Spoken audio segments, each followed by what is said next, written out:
it was a tug of war between bulls and bears throughout the trading session. A lot of flip-flop between red and green. But by the end of the trading session, the Nifty ended in the green, just around that 15,350 mark. Sensex also managed to go home with a gain of around 250 to 300 points.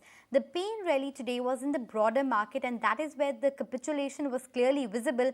At one point of time, the small cap index was down as much as 4%. Yes, we retraced from the lowest point of the trading session, but still, the breadth of the market was very weak. And look at the mid-cap index, almost 500 points shaved off that particular index, and a lot of counters from the broader markets and big large cap names were seeing cuts of anywhere between 10 to 20%. Let's give you some instance around that. Names like Vedanta were coming under pressure, down about 11-12% on that counter.